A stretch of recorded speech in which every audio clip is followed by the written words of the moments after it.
Hi, Ali. Thank you so much for joining me. I Hi, really Cheryl. wanted to Welcome. have a conversation with you. Since you're a counsellor working with children, I wanted to get your take on what you're seeing on a day-to-day basis and see how we can provide some information out to people via social media so they can gain some tips on how they can cope going forward and understanding what the role of a counsellor does. So the first question, so as a counsellor, what challenges do you see people enduring when they're going through divorce? I think the biggest challenge is the grief and losses and the how many grief and losses people experience when they divorce. So it's not just the end of a relationship, it's an end of many relationships. It's an end of relationship with, let's say, other family members, like so their parents, their sisters, brothers, maybe you would have to move. So it's relationships, friendships that you have to leave, or people tend to not want to get involved because it's a very generally a messy situation. So your friendships change, and then the loss of, your future dreams. So, where you thought you were going to be and where you are now. So it's a lot of grief and loss that people experience when they separate. Yeah, it's all that uncertainty, isn't it? Yes, very Yeah, much. The core of your safety and security. yeah, Where am I going to be living? How am I going to afford to live? How am I going to afford to put food on the table? All those. Am I going to be alone forever? There's so many thoughts that come up when people separate. yeah. Because sometimes people can have it as a shock. They're not prepared for it, so they tend to be the ones that I'm finding tend to struggle more Yes. because they're right at the beginning of the grief cycle, as opposed to the ones leaving Yeah. are at that acceptance stage and they're ready for change and they want to just get moving and move Yeah. forward fast, whereas the one that's been left Mm. is sort of left sort of in this daze of being in shock and in denial that it's actually happening. Yeah, very much so. And generally speaking, there is one person that's emotionally left for the relationship before they physically leave the relationship, Yeah, which is really sad. yeah, definitely. Okay, so what benefits then does a counsellor provide to help them with the impacts of divorce? So, what helps them is uh, as a counsellor, you work with those those grief and losses. So working through the sadness, working through the shock and the denial, and working through the where to next, and reassuring the person that it's going to be okay. You are going to be okay. The sun will shine again. It's just going to be a rocky road to get there. So a counsellor can support in that. A counsellor can support in strategies on how to deal with if we're talking from an adult perspective, they can help you how to deal with the other parent and some of the challenges that may be faced, some of the um, things that trigger that parent. If we're talking about a child, then we're talking about some of the assuring them that it's not their fault, assuring them that mum and dad are sad at the moment, but they will be okay, assuring them that they don't have to be the middleman, that it's not their responsibility to send messages between mum and dad, assuring them that they can still have a relationship with both parents, and how to manage that Yeah, in the midst of all the what can be a very turbulent time. yeah, it's a highly emotional time, isn't it? So there can be lots of conflict, fighting, hurt, pain, Yeah. sadness, as you say. So it can make people not not be sort of reacting in a very in a very good way. Like they can be quite ugly Yeah. in how they're responding to each other. So it's, very, very important that they put the children first, and be able to try and make the best of it, as best possible, because it is a very highly emotional time for everyone. Very much so. So sorry. I was just going to say, one of the things I say to my clients is to think before you speak. Yeah. Don't respond straight away to something that you receive, or don't respond to, if you're having a face-to-face conversation, if something triggers in you, first thing you do is just count. Count to 5, count backwards. I always say go 5, 4, 3, 2, 1, because if you count up, then the levels of stress go up. If you count backwards, then they go down. So that's handy to know. Yeah, so go backwards. Even if you start at 10 or 100. And then think about what's the actual thing that's triggered you. What are you actually angry at? Because generally people end up fighting about the fight as opposed to the initial thing that triggered in the first place. And sometimes I think they've got to choose their battles, because I'm seeing so many different people where some of the conflict is about things that are quite petty in the scheme of things. So sometimes I think, when I'm coaching people, it's about choosing the battles, look at the long-term effects. They may be angry because the kids are being allowed to eat in front of the TV at the other parent's house. Well, in the scheme of things, is that really that bad? If there's nothing that's going to affect their safety, their security, their progress in life, anything detrimental, then you really have to start thinking about what really matters before that conflict even starts. And what you can control and what you can't control. Yeah, absolutely. Yeah. Okay, so when parents are worried about the impacts of divorce on their children, what help would you recommend they seek?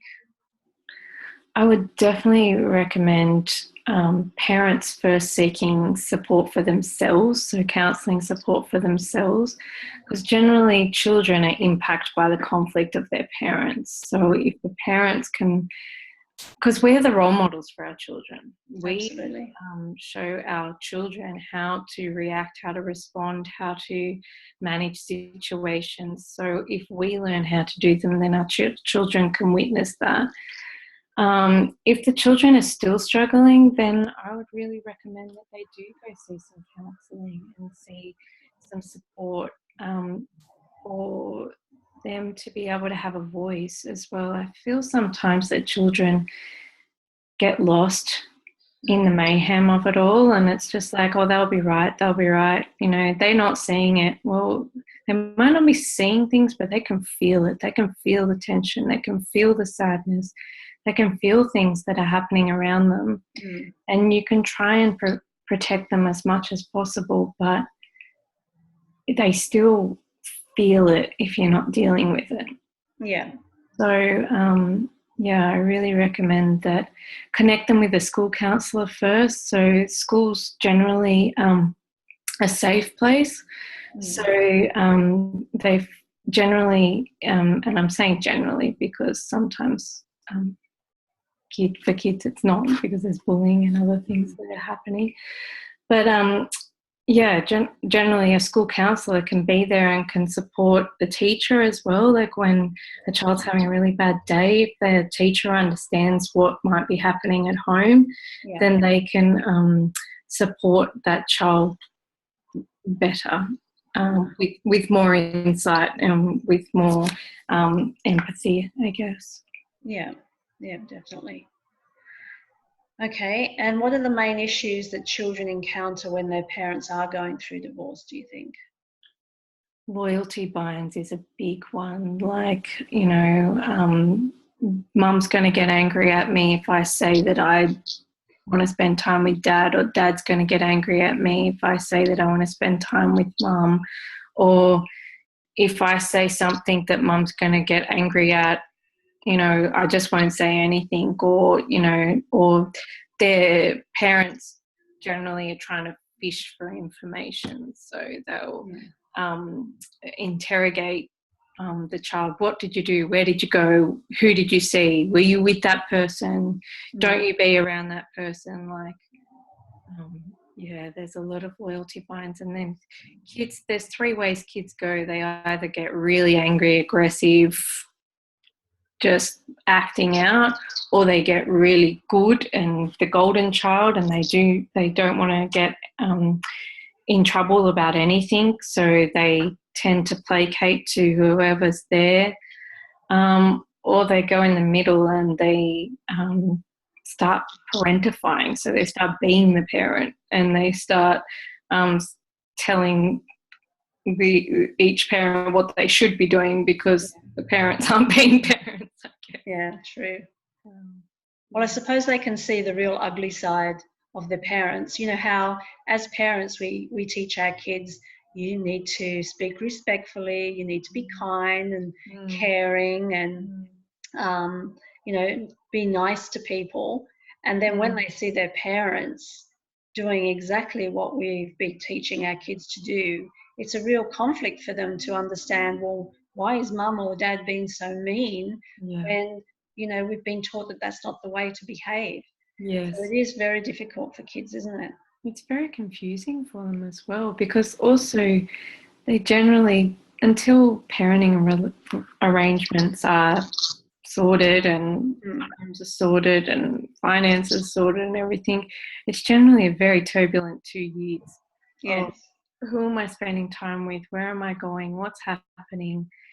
Yeah, it's a challenging time for everybody involved, but yeah, specifically the kids, because they also, that's their world, you know, mum and dad's their world, their whole world, and when it separates, they feel like they're broken too. So, yeah, it's sad. So what about teenagers? What advice would you give teenagers who need to cope with divorce?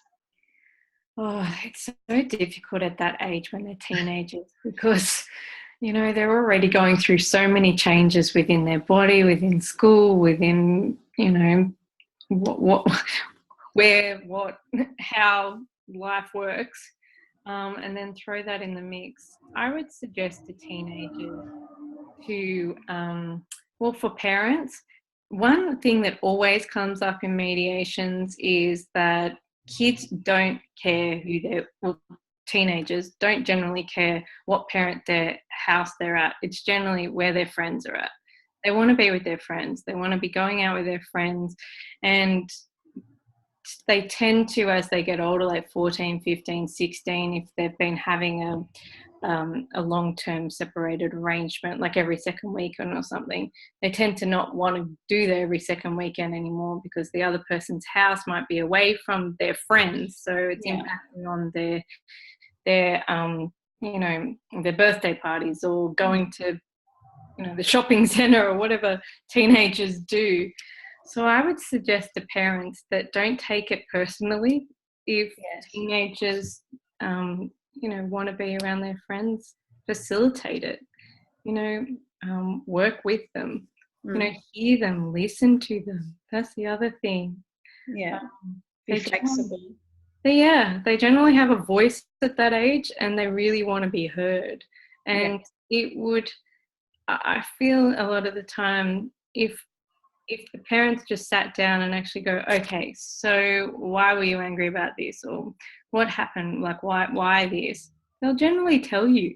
I just wanted to go to Josie's house and you wouldn't let me and you wouldn't hear me and blah, blah, blah. And you made me do this and whatever they want to say. Yeah. But you can sort out a lot if you listen. So I would suggest to teenagers, if I'm talking to teenagers, be okay to say how you feel, you know, like say give a reason behind why you want to do what you want to do as well. But, don't just say, oh, can I go to Josie's house? Well, why do you want to go to Josie's house? Well, give, you know, because I'd really like to spend time with her, blah, blah, blah. Don't just it must be hard to separate out, is it due to the divorce or is it due to, you know, their hormones or them creating more independence in their life?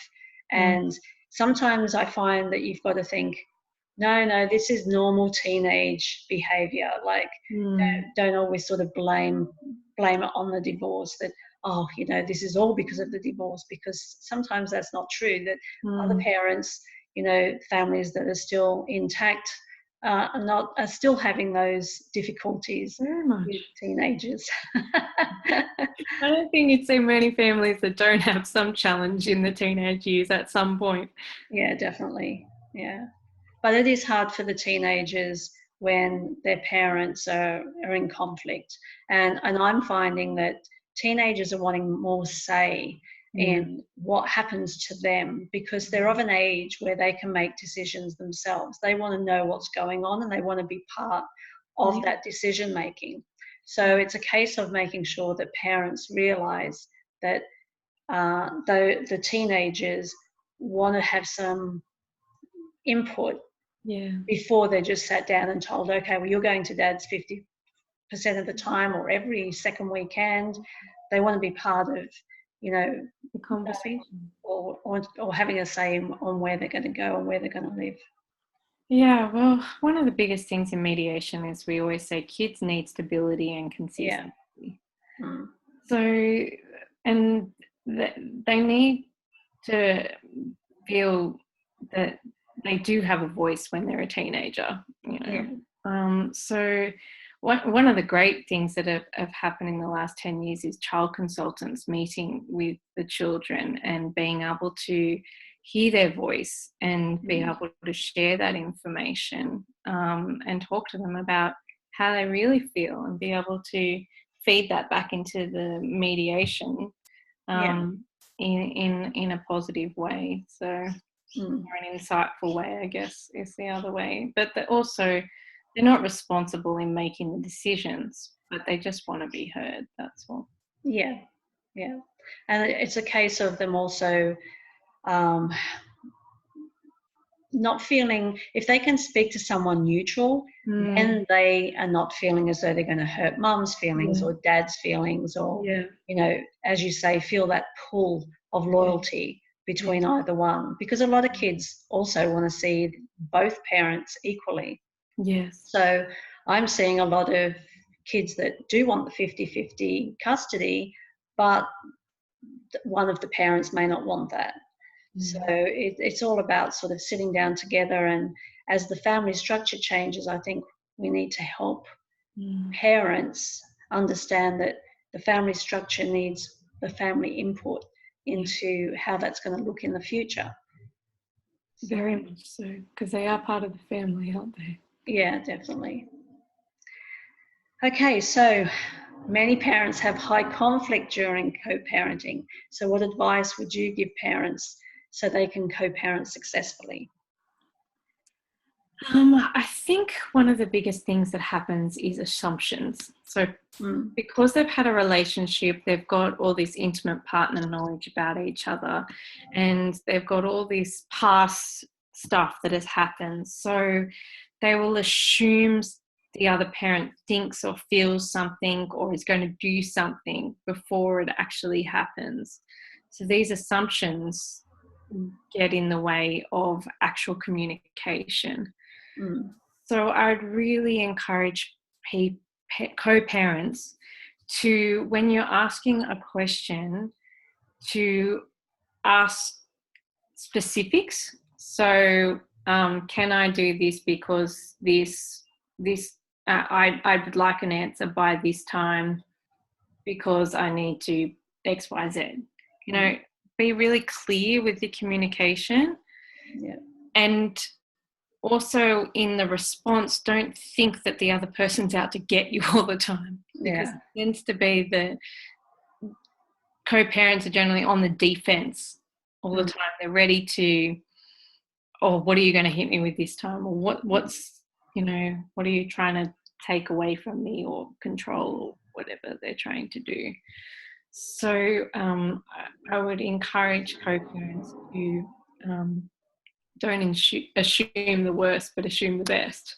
Yeah, definitely. Have the best interest of the other co-parent as much as the best interest of the children when you're communicating. there's this thing that I say to parents called the BIF response: be brief, informative, firm, and friendly. You know, I really think that helps. Yeah, definitely. You know, when you're talking about logistics, talk about the logistics. Don't go into the past. Well, you did this and you did that, and the blame game, because you can't Yeah. change the past. No. You can only help the present and better the future. So don't continually bring up the past in every single conversation, because it's not going to change the past and it's not going to make anything better. So Definitely. that's what I really encourage. I really encourage people not having conversations at changeover about the children.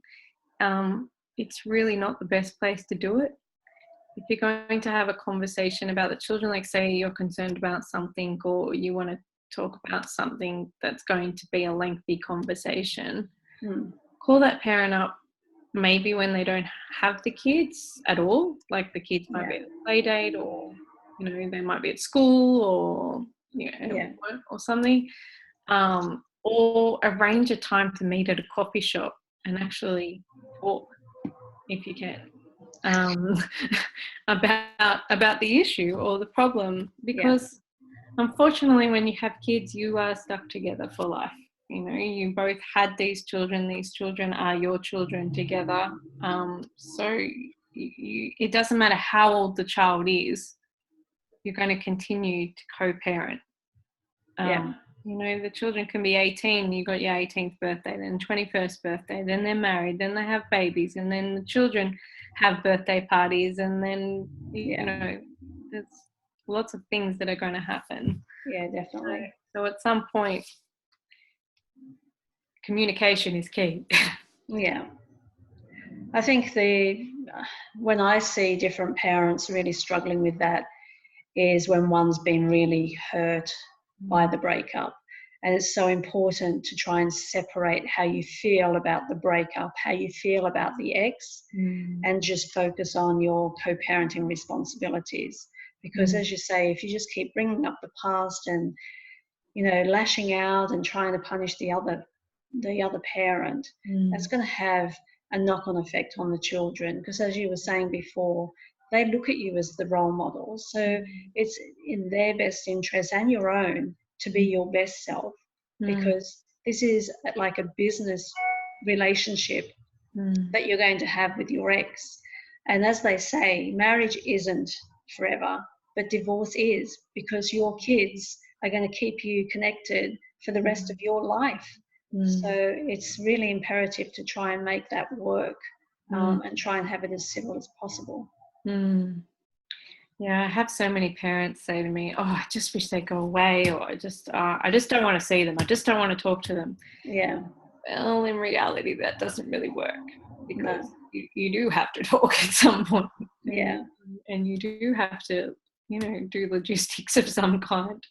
Yeah. Yeah. Yeah, it is hard, isn't it? There is a grieving period, and people do need space from each other to be able to reflect and have some time to go through those hurt, that go through those pains. So sometimes I do recommend to people that they need a little time out from communicating, and that's when you have really clear guidelines around your parenting structure, like pick up at 5 o'clock from this place and drop off at 5 o'clock at this place, so you don't have to negotiate or do that. But that's a very short-term solution. It's not a long-term solution. But time heals. So even if that parallel parenting where, you know, they can pick up the kids on a Friday at 3 from school without even seeing each other, sometimes that can help.